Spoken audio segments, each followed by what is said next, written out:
Hello everybody, I'm Liquid Squid, and in this series I will be playing free-to-play games, an hour each, and deciding if I think they are worth your time. Obviously there are so many games these days and you probably don't have time to check them all out, so my goal is to save you time and help you decide what your next playthrough will be. I hope you all enjoy, now let's dig right in. Oh my god.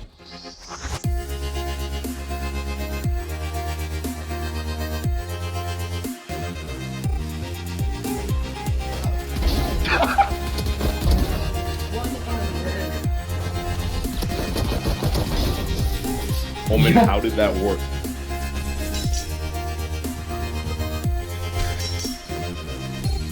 Play of the game. Alright, so today's video is going to be on Polygon. Polygon is an infantry shooter which will actually be competitive with Battlefield, BattleBit, stuff like that, but Polygon is definitely not up there, and you'll kind of see what I'm talking about. But right now it's only an infantry, it's no vehicles or anything, but it is massively multiplayer in the fact that it's 32 players at the moment. So let's go ahead and talk about graphics, our first category.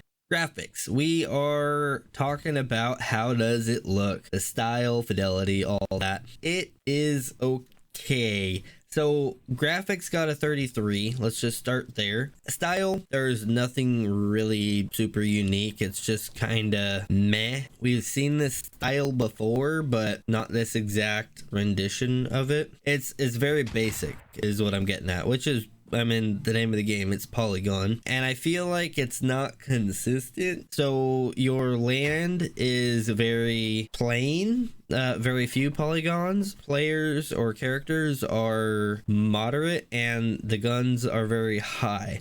And there is a good side to that, which is people are going to see the guns first, and that's what they really care about. So they focused on what was important, but the style is basic. It's nothing special. It is what it is. As far as the fidelity goes, it's pretty good. I mean, it's good enough. It performs. I wouldn't run it at ultra. Running it on a 2070 Super, we saw ultra 97% usage, and I went based on usage with the GPU. 97% in the main menu, 47% in game. High, it's 54 menu, 45 in game. Medium, 41 menu, 37 in game. Low is 40 menu, 39 game. Pretty much 40 to 50 in game. I don't know why the menu is so much worse as far as performance goes, but it's not worth going to ultra. And the reason I say that is even though on a 2070 Super it's only 47 in game, 97 menu, that time you're in the menu gets your GPU heated up and it heats your room up, and during the summer that really sucks. So I would not suggest playing this game on ultra. It seems to be fine on any other setting, and it doesn't really seem to matter. CPU is unimportant. It's always less than 10%, so don't worry about your CPU. And I'm running an i9-9900K, but even then, I think it was running maybe single core, and like I said, less than 10% the entire time. Ultra, low, didn't matter.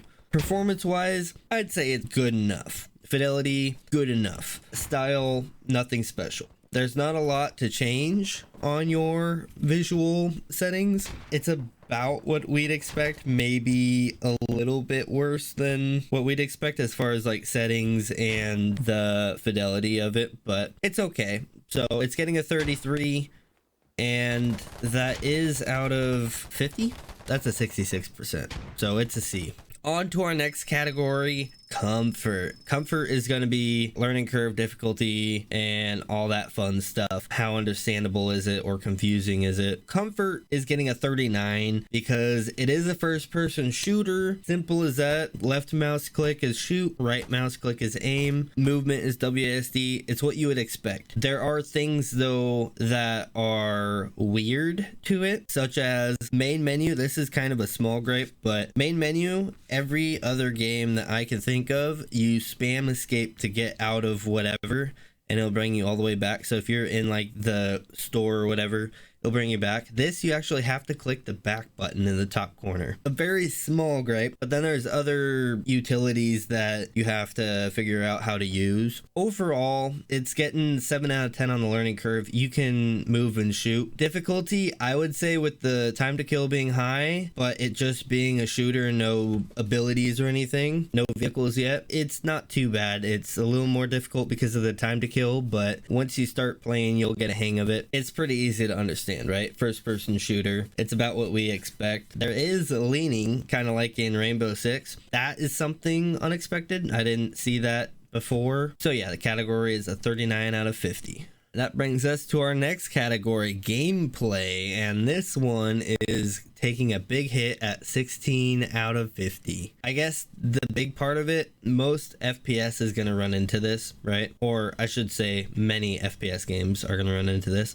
The story. There is absolutely no story. There's no campaign. There's no hidden story or lore. It's just you play the game. That's a 0 out of 5. 100%. There's no story. Immersion, it's okay. You'll play a few games and not realize that time is flying by, but after a few hours, you might be like, man, how many games have I played? You know, like how long have I been playing? So you can get stuck in it, but it doesn't really like suck you in. The amount of content is weak point because they only have 7 maps with a few variants each, and as far as variation goes, it's nothing crazy. There's no special anything really. BattleBit does it better. Battlefield does it better. They just have more maps, more weapons. They have vehicles and stuff, which this one doesn't have, even though they've talked about it. And the expectation is actually really weak. A weak point here, because in their early access thing on the Steam page, it does say, according to our estimates, Polygon will remain in early access until mid 2021. And we're in 2024 and it's still early access. A lot of the stuff that they talked about just hasn't happened. You can go through their discussion on that page, but it's not quite where they said it would be, and it hasn't really improved from what I can tell. They did get a map a few months ago, but it was like one map with a new game mode, and that's basically it. And not all game modes are available on all maps. They only have, I think, 2 or 3 game modes. It is what it is, but yeah, gameplay is getting a 16. Now, as a free-to-play, where does that place the value? Price versus value, what do you get out of the amount you pay? It's free to play, so that's a 10 out of 10. You can't go wrong with that. This would change if, say, it's a free to play, but it takes up 70 gigabytes of storage. Well, okay, well, maybe it's a 9 out of 10 or an 8 out of 10 if it takes like 120 gigabytes. But this takes a couple gigabytes.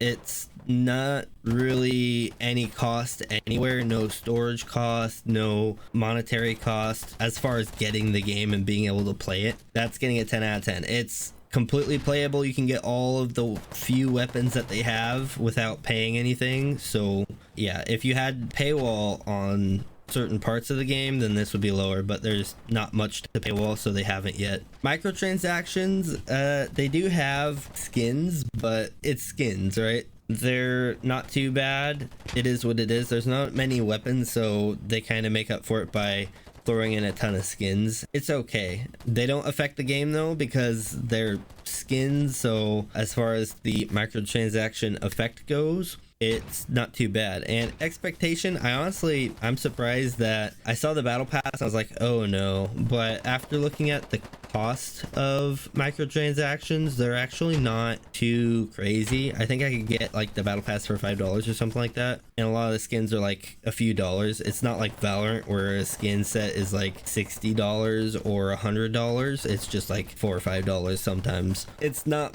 bad. And if you have that extra little money, then sure, go ahead. But yeah, it doesn't really affect the game because they're just skins. So overall value is a 42 out of 50. It's a free to play game, so would you expect? And when we get to our next category of problems or lack thereof, we're actually looking at a 45, so that's pretty cool. Performance, I am going to say that it performs really well. I've noticed almost no bugs. I say almost because every once in a while you'll get a small bug, but it's way less than any other especially like mainstream game. Nothing crazy like players flying or anything. Yeah, so I would say performance and bugs, fantastic. Not perfect, but fantastic. Controls are 3 out of 5 just because, again, that main menu thing, being able to slap escape to get out of everything, and then also certain keybinds are kind of weird, but overall it's usable and pretty natural for the most part. Connection, I never had a connection issue, but there's not many servers that I had a good ping on. I would say it was fine. No real crazy lag or anything like that. And storage, I'd say you can't do better than a few gigabytes for a game. You could, but you'd be losing more game for that. I'd say storage, if it's ever this amount of content or more on a 3D game and it's less than 5 gigabytes, I'm gonna give it a 5 out of 5. If it's like a 2D platformer or something like that, then maybe not. Like maybe I'd expect it to be less. I'd say that was pretty good, and it's pretty much as good as I could expect. So it's getting a 45 out of 50. And that leaves us with our last category. How enjoyable is the game? Would I say fun? It's not bad. It's enjoyable in the way that I play it, and I don't hate that I'm playing it, and I actually do enjoy playing it. But because of the lack of content and how repetitive it can get after many hours being a live service game, my note here is literally I'd rather play BattleBit. It's one of those games where you could play it for maybe, I'd say like I put like 6 or 7 hours into it before I was like, all right, I've kind of experienced all that I really need to know how the game is. You could probably play it twice that much before you get bored if you can really play games over and over, especially for an FPS. But yeah, it's not super fun, but it's not bad. Like, I enjoyed playing it. Is it addicting? Not really, no. Again, 6 or 7 hours and then I was ready to move on. I wasn't moving on and upset with the gameplay. I enjoyed the 6 or 7 hours and was happy to end it there. Replayability is getting a low score because there's few maps in game modes. Even though it's live service, it's just there's not much there. There's not many guns to try out, so yeah, it's just not got much to do. Community though is fantastic. They've kind of got it open, and I don't have a note for it, but my one thing I can say is noteworthy. We have a kick system in this, so you can vote to kick someone, and if you get enough votes, then they get kicked. I think more games should have that. That is fantastic. We had one game where this guy was hitting everyone through walls, through rock. He didn't see us, because when they kill you, it shows their outline where they're at, and he'd be on like the other side of the map and just hitting us through everything, right? Even if he wasn't cheating, we all voted to kick him. Somebody else started the vote, we all voted, and he was gone. So the tools for the community are there. They're fantastic. There's a report system. Whether or not that works, it is what it is, but the kick system definitely works. That was the only instance that we really had where somebody was just not someone we wanted in our game. Besides that, it was enjoyable. The chat box is small enough to where you don't really notice it too much, so it doesn't annoy you when people are spamming in it, but it's noticeable enough to engage with people if, I don't know, something funny happens or something crazy, like a crazy shot you got happens. So yeah, I would say as far as enjoyability goes, it's about what I expect for what it is for free to play of its quality. And so it's getting a 33 just because it's not super fun, and it doesn't give me any real reason to come back to it, but it was enjoyable while it lasted. Alright, so to summarize, game was free to play. First off, it doesn't take much storage, so it's quick to download and you don't need a lot of space for it. There's no real reason not to download it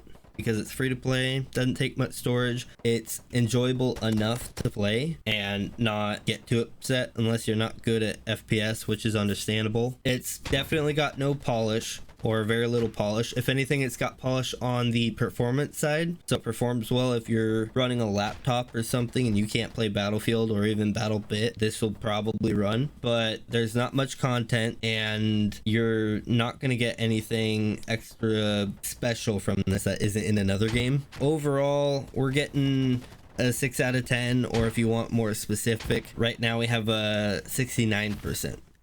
Nice. I'd say it's worth trying out. Good for a few hours or more, and it's not bad, but it's not much. If you guys have any other suggestions, let me know in the comments below what other games you want me to review. I have 2 or 3 other games that I am playing right now, mostly comparison material, but yeah, it's not all gonna be FPS, so let me know what you think, and I'll see you guys later.